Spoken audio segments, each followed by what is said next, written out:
Hola, soy Alfonso Alonso Macarera y me quedan un par de semanas para acabar la carrera de medicina. Hace varios años decidí empezar esta saga de entrevistas, sobre todo con dos objetivos. El primero, hacerle frente a ese ambiente de hoy en día de infoxicación, de sobrecarga de información muchas veces de dudosa calidad, y darle voz a expertos fiables de distintos ámbitos sanitarios para analizar temas complejos, pero que tienen un gran impacto en la vida de las personas. Mi segundo objetivo era poner de relieve esa necesaria interacción de cara a dar respuesta a los grandes retos de salud global entre la medicina y las ciencias sanitarias y otras disciplinas como las relaciones internacionales, la geopolítica, la economía o la sociología.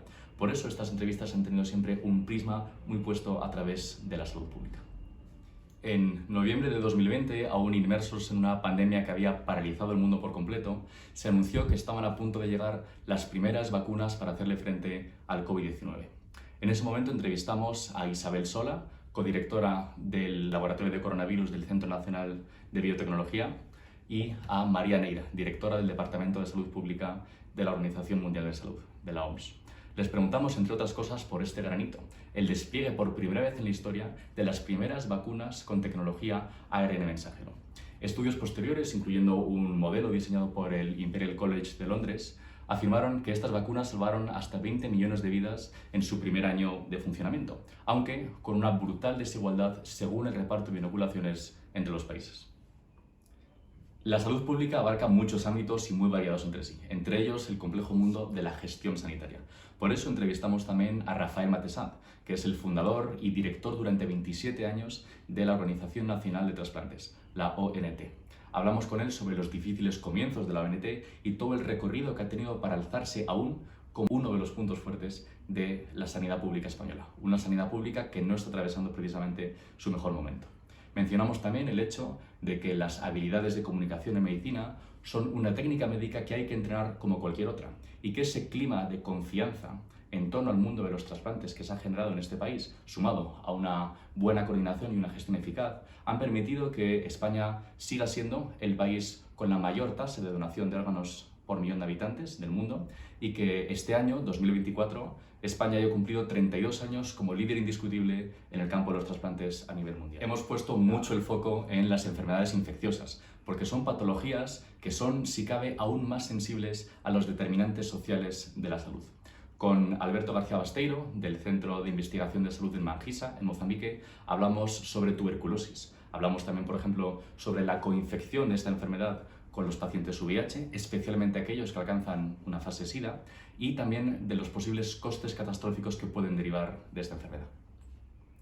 En otra ocasión pusimos el foco sobre otro de los grandes hitos sanitarios de la humanidad junto a la erradicación de la viruela. Entrevistamos a Aidan O'Leary, el director del Programa Mundial de Erradicación de la Poliomielitis de la Organización Mundial de la Salud, de la OMS. En esta entrevista la geopolítica estuvo muy presente, ya que son únicamente dos los países donde el poliovirus salvaje, la transmisión endémica de poliovirus salvaje aún sigue ocurriendo. Afganistán y Pakistán, con todas las connotaciones de seguridad y de política que esto trae consigo. El reto es conseguir cerrar esas brechas de inmunización para así conseguir erradicar únicamente por segunda vez en la historia una enfermedad infecciosa de la faz de la Tierra. Como paradigma de enfermedad infecciosa que lleva marcando el destino de la humanidad durante miles de años tenemos a la malaria. Hablamos también con Pedro Luis Alonso, el director del Programa Mundial de Malaria de la OMS.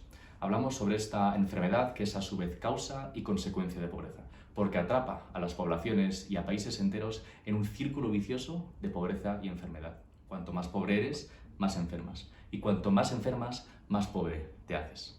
Hablamos también sobre el problema que supone la falta de buenos datos epidemiológicos sobre casos y sobre muertes de esta enfermedad y qué técnicas estadísticas tenemos para suplirlos. Hablamos también con ilusión sobre esa posible aprobación de la primera vacuna de la historia frente a la malaria. Una aprobación que llegó firmada de la mano del propio Pedro Luis Alonso desde Ginebra unos meses después de la grabación de esa entrevista. Vacunas que no son perfectas y que se están produciendo en cantidades claramente insuficientes, pero que esperamos que abran la puerta a una siguiente generación de inmunizaciones que puedan ayudarnos a empezar a poner fin a esta terrible enfermedad que sigue marcando el destino y sigue siendo una de las principales causas de mortalidad en niños menores de 5 años alrededor del mundo. Para esta última entrevista he elegido un tema un poco distinto de los anteriores, pero que tiene un enorme bagaje de salud pública y seguro que algunos sentís identificados cuando vais a hablar sobre él. Sin más preámbulos, Os dejo con ella.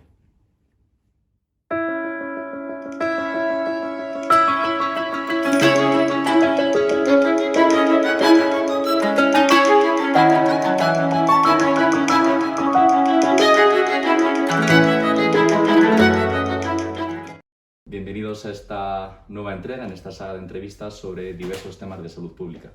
Aunque en el pasado nos hemos focalizado principalmente en las enfermedades infecciosas, para esta nueva entrevista nos vamos a centrar en una enfermedad eminentemente sociosanitaria y que tiene un gran impacto aquí, en España. Hoy vamos a hablar de las demencias. Nos vamos a centrar en la demencia más prevalente, que es la enfermedad de Alzheimer. Esta va a ser una entrevista conjunta entre un neurólogo y una socióloga. Para analizar el enfoque sanitario de esta enfermedad nos hemos venido aquí al Hospital Universitario Rubén Juan Bravo, a su servicio de neurología, para hablar con el jefe de servicio, el doctor Marcos Llanero Luque, que además es especialista en enfermedades neurodegenerativas, dentro de las cuales engloba las demencias. El doctor Marcos Llanero Luque, bienvenido, muchas gracias por estar con nosotros. Muchas gracias por la invitación. Y a Ángeles Durán Heras, que es Premio Nacional de Sociología, catedrática de Sociología y profesora ad honorem adscrita al Centro Superior de Investigaciones Científicas. Ángeles, bienvenida, muchas gracias por dedicarnos tu tiempo. Muchas gracias. Soy yo quien se siente muy feliz de estar en esta entrevista hoy. El tema de hoy es una enfermedad que no avanza con la rapidez con las que avanzan algunas infecciosas, con la rapidez de un virus o una bacteria, sino con algo mucho más poderoso. Avanza con el inexorable poder del cambio demográfico. Aunque hay muchas patologías médicas que generan gran dependencia, como el foco en el día de hoy es la enfermedad de Alzheimer, haznos una idea de qué cifras manejamos en este momento a nivel mundial y qué proyección hay de cara a 20-25 años de cara al futuro. Pues en este momento ya las estimaciones, aunque creo que hay que tomarlo un poco con precaución porque las estimaciones no son muy buenas, los criterios no son homogéneos y la comparación internacional siempre requiere un poco de prudencia, pero podríamos estar estimando que hoy tenemos del orden de los 48 millones de enfermos de Alzheimer. Y como es progresivo el aumento porque va asociado con el envejecimiento y la población mundial está ganando longevidad, que está muy bien, es una conquista enorme de la humanidad, pero también eso tiene algunos lados negativos, entre ellos la mayor frecuencia de estas enfermedades degenerativas. Y para dentro de más o menos por el año 50, pues los expertos están calculando que puede haber más de 130 millones de enfermos de Alzheimer. Entonces, si miramos por los rangos de edad, sabemos que donde a partir de 75, sobre todo 80 años, cuando empieza a ser extremadamente numerosa y más frecuente. Se calcula que a esa edad, es decir, por encima de 80 años, más o menos entre un 25 y un 30% de la población posee algún grado de demencia. La más frecuente de todas es la enfermedad de Alzheimer, que casi el 80-85% de todas las demencias, pero en general estamos hablando de un 25-30% de la población diagnosticada de alguna demencia. Hablas de población diagnosticada. ¿Hay alguna estimación de cuántas pacientes se quedan sin diagnosticar y que se escapan de las cifras y que por tanto no aparecen en... Pues una pregunta bastante interesante. Se han hecho no demasiados estudios para lo que nos gustaría de tomar población general, digamos, en este grado de envejecimiento para intentar diagnosticarla previamente. Y hay alguna cifra bastante alarmante porque la mayoría de los estudios, cuando saca gente de la población general, estiman que casi un 70% de las demencias pueden no estar diagnosticadas, ¿no? Eso va un poco en relación también con el falso mito de que las personas mayores, por norma, por definición, tienen que perder cognición con el paso de la edad. Asumimos el concepto de eso que decimos, ha perdido memoria la normal para su edad. Y esto hay que transmitir que no es exacto. Es decir, es verdad que nuestra cognición con el paso del tiempo va cambiando, pero no es verdad que con el envejecimiento tenga que haber una pérdida sustancial de memoria, o como decimos nosotros los neurólogos, de memoria episódica, ¿no? De hecho, la mayor parte de esas pérdidas de memoria episódica que vemos en gente mayor, que asumimos como normal, en cuando se hace un estudio riguroso y serio, nos damos cuenta realmente son estadios preliminares de una enfermedad de Alzheimer. Hemos visto en el desarrollo, en el transcurso de las consultas de neurología, cuando rotamos la unidad de neurodegenerativas, que a veces los pacientes no acuden, digamos, por su propia voluntad, sino instados por parejas o por hijos. Háblanos de ese concepto de medicina que se denomina anosognosia, la anosognosia de la enfermedad y por qué condiciona vuestro trabajo como neurólogos. Hay que tener en cuenta que la enfermedad de Alzheimer en particular o las demencias en general son enfermedades que producen síntomas muy variables a nivel cognitivo. Aunque el más conocido de todos es la pérdida de memoria, que eso todo el mundo hasta cierto punto en el inconsciente colectivo lo tenemos presente, no es el único síntoma. Todos los pacientes que pueden tener ya algún daño en los lóbulos frontales no son capaces de darse cuenta que cometen fallos de memoria. Y eso no hace que el propio paciente no sea el que active la alarma sobre las alteraciones, sino que es la familia que tiene al lado, ya sea el cónyuge o puede ser los hijos, hijas que conviven con él, el que se da cuenta que comete fallos y el paciente minimiza los fallos. El que minimiza los fallos provoca dos cosas, es decir, primero, que se suele consultar más tarde, generalmente, y en segundo lugar, que aparte que eso lo lleva con digamos que ese retraso que puede producir el diagnóstico, hace que la anamnesis al paciente, es decir, lo que nosotros analizamos, a lo que nosotros preguntamos por su historia clínica, esté mimetizado por el componente del paciente. En la mayoría de guías, por ejemplo, de demencias, digamos, de recomendaciones que hace la sociedad científica, obligan a que el médico siempre tiene que tener en contacto con un familiar que se convierte en el informador más fiable sobre la situación del paciente, porque la mayor parte del paciente a veces no te cuenta la realidad real, ¿no? Es decir, y digo esto porque muchas veces la gente piensa que el paciente miente, no es realmente que mienta, es que olvida a veces su propio síntoma, olvida, digamos, las propias acciones que ha tenido, es decir, olvida sus propios olvidos, como me gusta decir. Creo que la población en general tiene el concepto de que en este campo se ha avanzado poco o nada en los últimos años. Quería preguntarte, porque es un tema que despierta mucho interés, sobre qué cambios ha habido en cuanto al diagnóstico precoz de demencias y de enfermedad de Alzheimer, por ejemplo, y qué beneficios tiene para una enfermedad para la que no hay un tratamiento curativo, y hablaremos de eso un poquito más adelante, qué beneficios tiene realmente intentar un diagnóstico más precoz de una enfermedad que causa tanto sufrimiento y tanto desasosiego para un paciente. Siempre se ha pensado que estas enfermedades neurodegenerativas, Alzheimer en particular, se debía al depósito de unas proteínas, ¿no? Que en caso de Alzheimer es la proteína amiloide y la proteína tau. Eso no se tiene muy claro que sea la causa real al final de la enfermedad, pero sí sabemos, y eso sí ha dado un cambio en miras en cada diagnóstico, es que esas proteínas sí aparecen en los pacientes que tienen la enfermedad.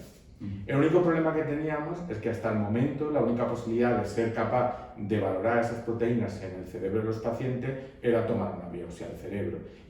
Y ahora sí disponemos de determinados métodos en que nosotros somos capaces de visualizar, diagnosticar tanto la presencia de beta amiloide como proteína tau normal y tau fosforilada en el cerebro del paciente. No de forma directa completa, sino de manera indirecta, por ejemplo a través del análisis líquido cefalorraquídeo, que es el líquido que rodea el cerebro, y podemos analizar esa proteína ese bien, o bien de manera directa por una especie de contrastes que se puede introducir por vía sanguínea y que son capaces de dibujar en el cerebro del paciente si ese paciente tiene contacto con esas proteínas.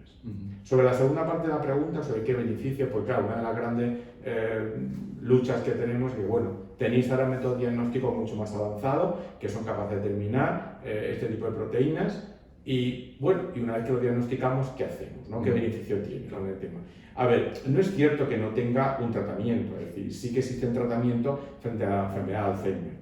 El único problema es que no son eficaces que nos gustaría que fueran, ¿no? Es decir, sí es verdad que en ningún caso son capaces de frenar la enfermedad, pero sí producen beneficios sintomáticos, ¿no? Pero no hay que olvidar que hay una parte, digamos, social, como tú bien has dicho al principio de esta entrevista, de la propia enfermedad. Entonces se ha demostrado que hay muchos beneficios en el que el paciente y la familia conozcan su diagnóstico. Muchas veces de cara a previsión social, es decir, que tú puedas hacer una idea de qué quieras hacer con tu vida en un futuro, prever, digamos, los cambios que se van a producir dentro de tu propia vida, ¿no? Y ser capaz de planificarlos tú mismo y ayudar. También está habiendo cambios morales y legales muy importantes en el sentido de la autonomía del enfermo. ¿Está obligado un enfermo a atravesar todas las fases de la enfermedad o tiene la posibilidad, sin haber llegado a un momento muy próximo al final, de tomar una decisión sobre sí mismo y decir prefiero este camino o prefiero el otro camino? Hace unos años esta conversación hubiera sido imposible, pero hoy es posible. De hecho, hay países que están empezando ya a aceptar el cansancio vital, en fin, algunas posibilidades. Genera mucho revuelo en los medios de comunicación cada vez que sale que se va a aprobar o se está pensando en aprobar un nuevo medicamento contra el Alzheimer. Ahora se lanza mucho este concepto de los nuevos anticuerpos monoclonales que están desarrollándose y que incluso alguno ya ha recibido autorización por la FDA en Estados Unidos. Ponos algún ejemplo de alguno de ellos y por qué a veces los neurólogos los veis con un poco más de precaución de cómo a veces se vende para el público general. Claro, conceptualmente el hecho de que aparezcan estos nuevos tratamientos, básicamente a los dos que nos referimos, son el último, el lecanemab y el donanemab, en el que ya hay estudios fehacientes que parece que han sido los únicos que han demostrado un retraso de la enfermedad, aunque realmente ese retraso realmente corresponde más o menos, para que nos una idea, como un 30% de la actividad, ¿no? No obstante, hay que tener los pies en la tierra, es decir, hemos visto que eso efectivamente parece que sí que se cumple, que hay un retraso del 30%, pero hay que tener en cuenta también el peaje que sufrimos. Es decir, estos fármacos no están exentos de efectos secundarios, sobre todo lo más temido es la aparición de hemorragias cerebrales, ¿no? Por lo tanto, tenemos esa doble dicotomía de que, bueno, nos ilusiona por un lado, sobre todo a los especialistas, el hecho de que podemos disponer de un tratamiento novedoso y que sí demuestra realmente que puede frenar en cierto modo la enfermedad, pero por otro lado no es curativo y además no está exento de potenciales efectos secundarios. La enfermedad de Alzheimer, las demencias en general y algunas otras enfermedades que veis los neurólogos, al igual que otras enfermedades que generan mucha dependencia, esa dependencia recae muchas veces fuera del sistema sanitario, no recae sobre el sistema como tal, y lo tienen que asumir de manera voluntaria las familias o las personas sobre las que puedan apoyarse. Son enfermos con patología médica, pero su cuidado no recae sobre el sistema sanitario. Hay una idea de, por ejemplo, de proporciones entre qué parte recae sobre una y qué parte recae sobre otra. Mis estimaciones son que en el caso del Alzheimer, el sistema sanitario produce el diagnóstico y en algunos casos algunas terapias, pero la inmensa mayoría del tiempo que después va a requerir la persona enferma, eso no lo pone el sistema sanitario, lo pone casi siempre los hogares. Y yo diría que la proporción es de 5 a 95. O sea, si un enfermo necesita 100 horas de cuidado al mes o a la semana, diría que el sistema sanitario como media, porque también varía mucho de unos casos a otros, pone 5 horas y hay que ponerle 95, que lo suelen poner los familiares. Básicamente, de hecho, el principal problema que suelen estar acompañados de demencia es, digamos, la sobrecarga que aparece en los cuidados de la familia. Por definición, como hemos comentado, la enfermedad de Alzheimer, aparte de producir los síntomas cognitivos característicos, como la memoria, el lenguaje y tal, pues suelen producir discapacidad funcional. Si el paciente empieza a tener alteraciones en su modo de vida, de forma que progresivamente y lentamente empieza a perder habilidades que el paciente tenía antes, ¿no? ¿Qué ocurre? Que eso habitualmente carga sobre la familia. Es decir, habitualmente, de hecho, prácticamente casi exclusivamente son los familiares los que se cargan de ello. Por lo tanto, hay que cuidar mucho a la familia, ¿no? El paciente habitualmente, como os he comentado anteriormente, muchas veces no se da cuenta de esas limitaciones funcionales, de forma que se van produciendo de forma progresiva. Los cónyuges generalmente lo van asumiendo con más naturalidad, pero que a veces llega un momento en que la sobrecarga es tan intensa que muchas veces vemos síntomas derivados de ello. Y un concepto interesante del que has hablado mucho y que, por ejemplo, en tu libro La riqueza invisible del cuidado hablas de él también, que es el concepto del síndrome del siamés, ¿verdad? Sobre todo ya en las fases más avanzadas. Sí, lo he llamado el siamés porque se produce casi una fusión entre dos identidades, entre dos cuerpos, entre dos vidas, entre la persona enferma y la persona que se ha convertido en su cuidador principal. Y por una parte, el enfermo no puede vivir sin el cuidador, pero por otra parte, la fusión es tan íntima que en algunas ocasiones casi se hace incluso dependiente el cuidador del enfermo. Y está bastante analizado que cuando fallece la persona a la que se cuidaba, con mucha frecuencia siente después el cuidador que ha perdido sentido su vida, porque ha estado tan absorto, tan absolutamente dedicado al cuidado de esa persona. Pero el cuidado tan absorbente que requiere un enfermo con este grado de dependencia tan intenso afecta pues, a su vida matrimonial, por supuesto al empleo en el supuesto de que lo tuviera, al ocio, a las relaciones familiares de todo tipo, le cambia completamente la vida. Uh-huh. En uno de tus libros introduces la necesidad de hacer esta distinción entre la eficiencia y la gestión del sistema sanitario y lo que es meramente derivar costes hacia quien no está en las condiciones de rechazarlo, y que se ha creado, por así decirlo, una nueva clase social que se dedica casi exclusivamente a cuidar. Lo has llamado el cuidatoriado. Háblanos un poco más sobre este concepto. Mira, el sistema sanitario es relativamente inflexible, o sea, tiene muy poca flexibilidad, tiene unos presupuestos, tiene un personal que está contratado, no les es nada fácil ser flexible. En cambio, los hogares, lo que les caiga lo tienen que aceptar porque son, digamos, el final. Más allá de los hogares ya no hay prácticamente a quién recurrir. Entonces, la eficiencia dentro, por ejemplo, de un hospital consiste, entre otras cosas, en reducir los tiempos de tratamiento. Ahora bien, cuando las enfermedades son crónicas, largas y requieren muchísima dedicación, la tendencia del sistema sanitario es a desplazar hacia afuera, o sea, a no asumir como propio el cuidado prolongado y intensivo de enfermos que ya no van a mejorar porque no responden a técnicas ni farmacológicas, ni quirúrgicas, ni ningún tipo de terapia. Y ahí se plantea una tensión muy fuerte. ¿Quién asume el coste de cuidar, hacerse cargo de ese tipo de pacientes? Por eso me ha interesado muchísimo pasar de la esfera de las relaciones personales a la esfera de las relaciones colectivas, o sea, a la estructura social. Entonces, la mayor parte de los cuidadores y de los enfermos se ven a sí mismos en una relación de persona a persona. Y efectivamente, es una relación de persona a persona, pero además es que toda la sociedad y todo el sistema económico, o sea, toda la estructura productiva, necesita que haya lo que yo estoy llamando una nueva clase social emergente, que sean aquellos que recogen lo que no es rentable cuidar para la medicina privada y no es asequible seguir cuidando para la medicina pública. Y esos cuidadores, sobre todo son mujeres, la mayor parte lo hacen sin cobrar, o sea, lo hacen por una razón moral, por afecto, pero también por mucha presión social, porque no hay otra opción. Y luego hay otro sector importante, en buena parte lo constituyen mujeres inmigrantes, que sí es cuidado remunerado. Ahora, es un sector que tiene unas relaciones muy complejas desde el punto de vista social y desde el punto de vista económico, sobre todo porque, a diferencia de otro tipo de trabajadores, no tienen un antagonista enfrente. Entonces, por ejemplo, en la Revolución Industrial, tan importante que hubiera un movimiento obrero es que hubiera enfrente un antagonista claro. Sin embargo, en la relación del cuidador con el enfermo no hay un antagonista.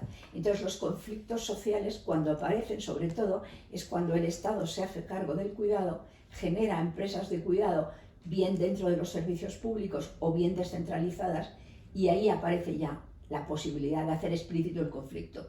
Pero ese conflicto es muy difícil hacerlo explícito cuando se trata de familiares o se trata de personas asalariadas que están dentro de los hogares y que la persona a la que cuidan, bien sea un bebé, bien sea un enfermo, bien sea un anciano, saben perfectamente que no puede darles las condiciones incluso que marca la ley para cualquier trabajador asalariado, porque simplemente la pensión de una jubilada en España está bastante por debajo, la media, que un salario mínimo. Entonces, es un sector que yo le preveo muchos conflictos a medio plazo. En otro de tus libros, que se llama Los costes invisibles de la enfermedad, hablabas de un indicador creado precisamente para estudiar este concepto, que era el índice de enfermo año, donde analizabas cuántos turnos de trabajo requería el cuidado de 24 horas de un paciente, de un gran dependiente, por decirlo así, aplicable a las fases más avanzadas de una enfermedad como la enfermedad de Alzheimer. Y yo empecé a acuñar indicadores de enfermo año porque las estadísticas de las que podía disponer del INE, cuando hablaban de la duración de la enfermedad, claro, hablaban de los periodos, por ejemplo, de internamiento en hospital, pero la mayor parte de los enfermos entran en el hospital, están unos días y después se van. Sin embargo, los enfermos que están en las familias tienen que ser cuidados de modo permanente. Y era muy difícil homogeneizar los datos sobre internamientos, sobre todo hospitalarios, o en cualquier caso relación con el sistema sanitario y los datos de atención a la salud dentro de los hogares. Por eso empecé a hacer estimaciones suponiendo que distintos tipos de enfermedades requirieran internamiento durante todo el año para poderlos comparar. Entonces me encontré que sería el caso de un enfermo de Alzheimer avanzado, si se cumpliese la legislación laboral y el enfermo estuviese en su casa, para cumplir con la legislación laboral harían falta 4 personas asalariadas y más bien 5. Algunos observadores me han corregido, me han dicho que cuando se trata, por ejemplo, de una máquina que realmente tiene que estar controlada las 24 horas y los 365 días, con 4 trabajadores no tiene suficiente, que necesitan un 5.º trabajador porque hay demasiados episodios. Entonces, el tema llevado al análisis macroeconómico o macrosociológico es qué sistema productivo puede resistir si no aumenta la productividad de una manera extraordinaria, la productividad del cuidado, cómo se puede resistir con 4 o 5 trabajadores por enfermo gravemente dependiente.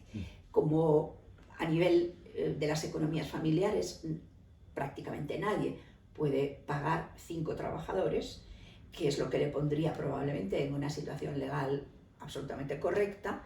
Eso lo pueden hacer, pues no sé, un supermillonario, pero nada más. Hubo un caso muy famoso que fue Dalí. A mí me interesó mucho cuando el final de la vida de Dalí, la cantidad de personas que le cuidaban y a pesar de eso se quemó, y él se quejaba de que no estaba suficientemente bien cuidado, ¿no? En fin, salvo casos rarísimos, la gente no puede pagar unos cuidados continuos a base de salarios. Y lo que sucede es que esto recae, o bien no se cumple la legislación laboral, o bien recae sobre familiares que hacen los turnos que cualquier trabajador protegido por la legislación no está dispuesto a asumir. Por ir cerrando, como el enfoque y el objetivo de esta entrevista es hablar sobre salud pública, quería hacerte la última pregunta con vistas al futuro y cómo ves tú como neurólogo el problema de Alzheimer como problema de salud pública en el sentido de qué tendencias están siguiendo los números, cómo está cambiando la pirámide poblacional y cómo está cambiando sobre quién recaen los cuidados de los pacientes con Alzheimer. Ahora recaen prácticamente siempre de manera voluntaria, gratuita y altruista sobre familias que deciden aceptarlos, pero ¿qué pasa en un futuro si esto pues cambia, deja de ser así, cuando los números van en una dirección y que no parece que haya una tendencia que los vaya a dar marcha atrás, ¿verdad? Se ha calculado, se ha estimado que probablemente de aquí al 2050, lo cual queda ya por 25 años más, el número de demencias en general se va a duplicar.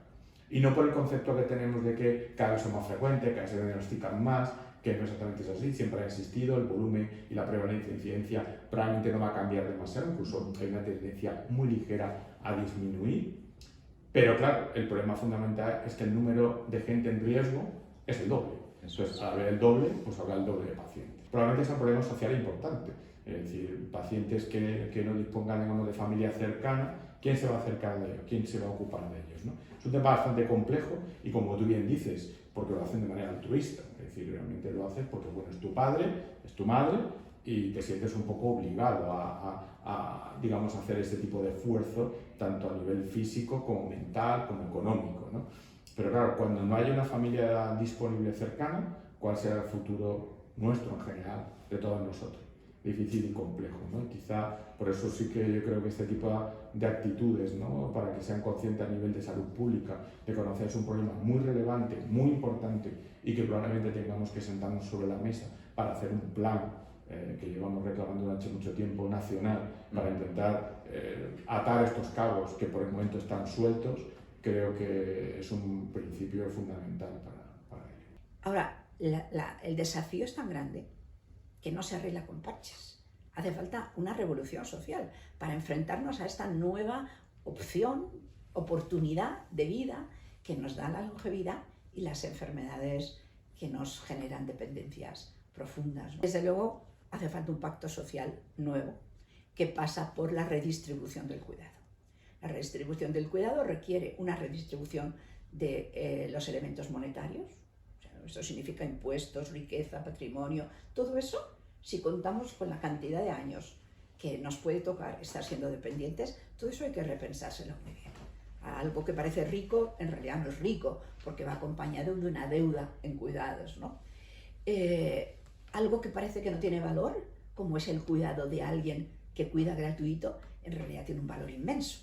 Por eso he escrito ese libro, La riqueza invisible del cuidado. Si valoráramos, aunque fuera la mitad del salario mínimo, el tiempo que le dedican a sus enfermos los cuidadores de enfermos de Alzheimer, de repente podríamos decir que la renta nacional española es miles más alta. Oye, si hablamos de la renta nacional de todo el país, miles de millones.